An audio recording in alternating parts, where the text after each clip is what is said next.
Hello friends and students, स्वागत है आपका यूट्यूब चैनल एजुकेशन मास्टर में।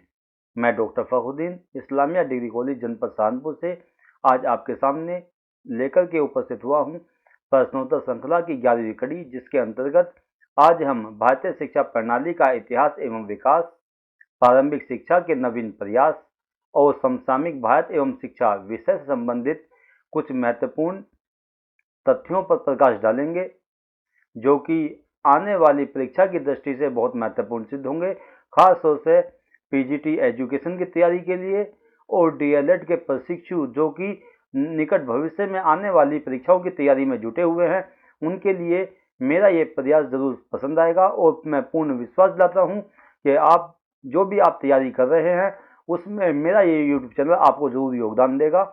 आगे देखिए, चलते हैं और समझते हैं जो प्रश्न यहाँ पे मैंने शामिल किए हैं।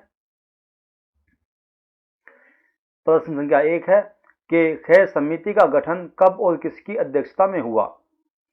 तो ये खैर समिति है जिसके बारे में आपके सामने दिया जा रहा है कि खैर समिति का गठन सन 1938 में बंबई प्रांत के तत्कालीन मुख्यमंत्री श्री बी.जी. खेर की अध्यक्षता में हुआ।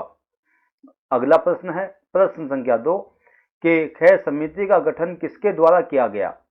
तो इसका सही उत्तर है कि खैर समिति का गठन केंद्रीय शिक्षा सलाहकार बोर्ड द्वारा किया गया।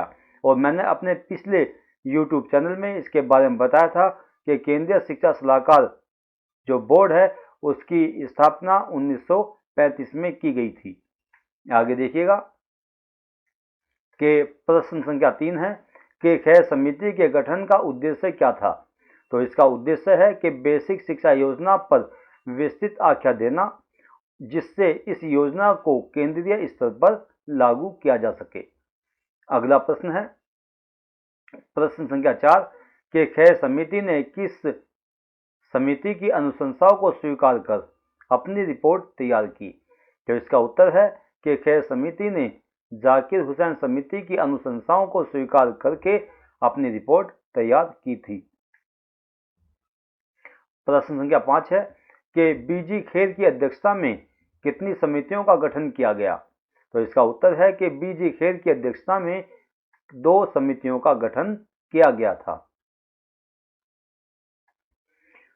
प्रश्न संख्या आपके सामने है जिसमें आपसे पूछा जा रहा है कि बी.जी. खेर की अध्यक्षता में बनी पहली समिति ने अपनी रिपोर्ट कब प्रस्तुत की। यानी कि जो 2 समिति बनी थी उस समिति की जो पहली उप समिति थी और जो समिति बनी उसने अपनी पहली रिपोर्ट जो प्रस्तुत की, उस रिपोर्ट का जो सन है वह है 1938। अर्थात जो जी.बी. खेर की अध्यक्षता में जो पहली समिति बनी उसने अपनी रिपोर्ट जो प्रस्तुत की थी वो सन 1938 में प्रस्तुत की थी। प्रश्न संख्या 7 आपके सामने है कि बी.जी. खेर की अध्यक्षता में बनी दूसरी समिति ने अपनी रिपोर्ट कब प्रस्तुत की थी। तो दूसरी समिति ने जो अपनी रिपोर्ट प्रस्तुत की उसका सन है 1940। यानी कि पहली समिति जो थी उसने अपनी रिपोर्ट 1938 में प्रस्तुत की थी और दूसरी समिति ने अपनी रिपोर्ट प्रस्तुत की थी 1940 में। आगे चलते हैं प्रश्न संख्या 8 जिसमें पूछा जा रहा है कि बी.जी. खेर की अध्यक्षता में बनी पहली समिति की रिपोर्ट के मुख्य या प्रधान बिंदु क्या थे। तो इसका उत्तर है कि बी.जी. खेर की अध्यक्षता में बनी पहली समिति की रिपोर्ट के मुख्य बिंदु निम्न प्रकार थे, जिसमें जो मुख्य सिफारिशें बी.जी. खेर की प्रथम समिति ने प्रस्तुत की थी जो कि 1938 में प्रस्तुत की गई थी, उसमें बताया गया था कि बेसिक शिक्षा का प्रारंभ ग्रामीण क्षेत्रों से होना चाहिए। यानी कि जो बेसिक शिक्षा है उसका प्रारंभ ग्रामीण क्षेत्रों से किया जाना चाहिए। दूसरा है शिक्षा का माध्यम जो हो वो मातृभाषा हो। इसके अलावा 6 से 14 वर्ष तक के बालकों के लिए शिक्षा अनिवार्य होनी चाहिए, जैसे कि जाकिर हुसैन समिति की रिपोर्ट में भी इस चीज को स्थान दिया गया था। इससे आगे है कि शिक्षा क्रियात्मकता पर आधारित होनी चाहिए, जिससे बालकों में शारीरिक श्रम के प्रति रुझान बढ़ाया जा सके। इसके अलावा कि भाषा ज्ञान के लिए उर्दू और हिंदी दोनों लिपियों का प्रयोग किया जाए और इन दोनों लिपियों के विशेषज्ञ शिक्षकों की ही नियुक्ति की जाए। यानी कि उन्हीं शिक्षकों की नियुक्ति की जाए जो इन दोनों लिपियों के विशेषज्ञ हों, जानकार हों। इससे आगे देखिएगा, प्रश्न संख्या 9 में आपसे पूछा जाएगा कि बीजी खेर की अध्यक्षता में बनी दूसरी समिति की रिपोर्ट की प्रमुख संस्तुतियां क्या थी। जो रिकमेंडेशन थी या सिफारिशें थी वो क्या थी। तो बीजी खेर की अध्यक्षता में बनी पहली समिति की रिपोर्ट के प्रमुख संस्तुतियां या रिकमेंडेशन जो थी, सॉरी दूसरी समिति की जो रिकमेंडेशन थी वो निम्न प्रकार थी कि बेसिक शिक्षा को 2 भागों कक्षा 1 से 5 तक तथा कक्षा 6 से 8 तक कुल 8 वर्ष की अवधि में बांटा जाना चाहिए। यानी कि कक्षा 1 से लेकर के और कक्षा 8 तक की जो कुल अवधि हो वह 8 वर्ष हो। लेकिन इसमें 2 भाग बने कि पहला है कक्षा 1 से 5 तक और दूसरा है कक्षा 6 से 8 तक। ऐसा कहा गया बीजी खेर की अध्यक्षता में बनी दूसरी समिति के द्वारा। इससे आगे कि जूनियर बेसिक स्टेज पूरी होने के बाद बालक को उच्च प्राथमिक स्कूल में जाने की अनुमति मिलनी चाहिए।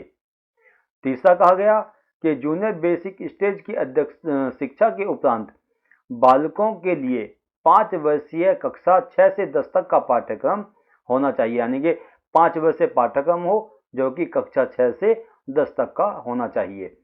इसके अलावा यह 5 वर्षीय पाठ्यक्रम ऐसा होना चाहिए जिससे बालक उच्च शिक्षा के लिए अपने आप को तैयार कर सके। अगले प्रश्न की तरफ बढ़ते हैं, जो कि बहुत महत्वपूर्ण प्रश्न है और एग्जाम में अक्सर आता है कि वह क्या है कि आचार्य नरेंद्र देव समिति का गठन कब हुआ। यहाँ पे ध्यान रखिएगा कि आचार्य नरेंद्र देव समिति 2 बार बनी थी, एक स्वतंत्रता से पहले और दूसरी स्वतंत्रता के बाद। ये जो आपके सामने समिति है आचार्य नरेंद्र देव समिति, ये प्रथम समिति कहलाती है। तो आचार्य नरेंद्र देव समिति का गठन सन 1939 में हुआ था तथा समिति ने अपनी रिपोर्ट 1939 में ही प्रस्तुत की थी। इसके अलावा प्रश्न संख्या 11 आपके सामने है कि आचार्य नरेंद्र देव समिति के गठन का क्या उद्देश्य था। जो प्रथम समिति थी आचार्य नरेंद्र देव नाम से, उस समिति के गठन का क्या उद्देश्य था। तो उन्होंने जो समिति गठित की उसका उद्देश्य जो निर्धारित किया वह था कि बेसिक शिक्षा योजना को प्रांतीय स्तर पर देखना। यानी कि प्रांतीय स्तर पर बेसिक शिक्षा किस प्रकार से संचालित की जानी चाहिए, उसका स्वरूप किस प्रकार का है, उसका निरीक्षण करके इस पर रिकमेंडेशन देना, दूसरी प्रांतीय स्तर पर उसको देखना, समझना तथा उसके आधार पर माध्यमिक स्तर की शिक्षा के स्वरूप को निश्चित करना। आगे देखिएगा कि आचार्य नरेंद्र देव समिति के प्रमुख सुझाव क्या थे। तो इसके प्रमुख सुझाव थे कि पहला है कि माध्यमिक विद्यालयों को माध्यमिक कॉलेजों में बदल दिया जाए। पहला सुझाव क्या था कि माध्यमिक विद्यालयों को माध्यमिक कॉलेजों में बदल दिया जाए। दूसरा क्या था कि माध्यमिक कॉलेजों की स्कूली शिक्षा कक्षा 6 वर्ष की होनी चाहिए, जो कि 6 से 11 कक्षा तक हो। यानी कि पूरी जो स्कूली शिक्षा है वो 6 वर्ष की होनी चाहिए और जो कक्षा 6 से 11 वर्ष की 11 तक होनी चाहिए। आगे देखिएगा कि माध्यमिक शिक्षा ऐसी होनी चाहिए जो बालकों को समाज का उपयोगी नागरिक बना सके। अगली रिकमेंडेशन क्या थी कि समिति के अनुसार अनिवार्य विषयों में भाषा, साहित्य, सामान्य ज्ञान, विज्ञान, अंग्रेजी, समाज विज्ञान आदि को शामिल किया जाना चाहिए। इसके अलावा स्कूलों में बालकों को पढ़ने के लिए वाचनालय होने चाहिए। यानी कि एक अध्ययन केंद्र या स्टडी रूम बालकों के लिए होना चाहिए। आगे देखिएगा कि समिति के अनुसार ऐच्छिक विषयों में वाणिज्य, तकनीकी और औद्योगिक पर आधारित विषय, गणित व कला शामिल होने चाहिए। इसके अलावा विद्यालयों में संस्कृति को बढ़ावा देने वाली क्रियाएं आयोजित की जानी चाहिए, जैसे वाद विवाद का आयोजन करना, सेमिनार्स का आयोजन करना, स्काउट एवं गाइडिंग के माध्यम से बालकों के अंदर राष्ट्रभाव और समाज सेवा की भावना उत्पन्न करना और साथ साथ समाज सेवा की भावना उनके अंतर्मन में जगाना। इसके अलावा बालिकाओं के लिए गृह विज्ञान विद्यालयों की स्थापना की जानी चाहिए। यानी कि गृह विज्ञान विद्यालयों की अलग से स्थापना की जानी चाहिए। इसके अलावा शिक्षकों के प्रशिक्षण हेतु उचित व्यवस्था की जानी चाहिए। जो शिक्षक हैं, जो विषय विशेषज्ञ होंगे, उनको भी प्रशिक्षण दिया जाए और उसके लिए उचित और अलग व्यवस्था की जानी चाहिए।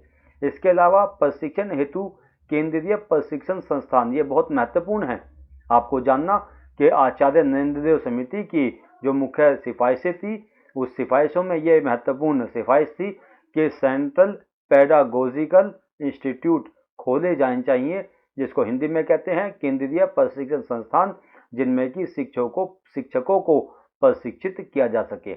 इसके अलावा शिक्षकों की सामाजिक एवं आर्थिक स्थिति को सुधारने का प्रयास किया जाए। आगे देखिएगा, यहाँ पर ये मुख्य सिफारिशें आपके सामने प्रस्तुत की गई, जो कि आचार्य नरेंद्र देव समिति की थी, जो कि समिति ने बहुत छोटी सिफारिशें और कम समय में अधिक उपयोगी सिफारिशें अपनी प्रस्तुत की। तो यहाँ पर आपके सामने वो सारी सिफारिशें 11 बिंदुओं के रूप में आपके सामने आई। तो यहाँ पर मैं समझता हूँ कि एक छोटे से लेक्चर के माध्यम से, प्रश्नोत्तर श्रृंखला के माध्यम से आपको ये चीज़ ज़रूर पसंद आई होगी, समझ भी आई होगी और आप इसको हमेशा याद भी रखेंगे।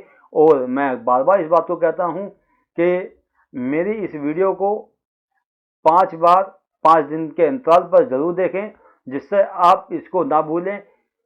ज़रूरी है कि आप बार बार एक चीज़ों का, क्रियाओं का, विषयों का अभ्यास करें।